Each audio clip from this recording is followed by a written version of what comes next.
আমি এই মুহূর্তে চেতলা অগ্রণীতে রয়েছি।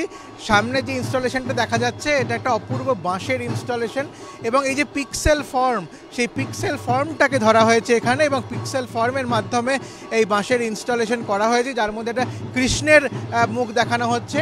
এবং এরপরেই আমরা দেখতে পাবো একটা বিশাল আকারের ময়ূর।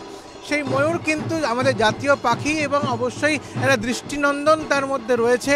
সেই নান্দনিকতাকেই ধরতে চেয়েছেন চেতলা অগ্রণীর সংগঠকরা। এবং এর পরেতে আরও যে সামগ্রিকভাবে যে মণ্ডপটা তৈরি করা হয়েছে, বিশাল ময়ূরের পাশাপাশি বিভিন্ন ধরনের ময়ূর তৈরি করা হয়েছে।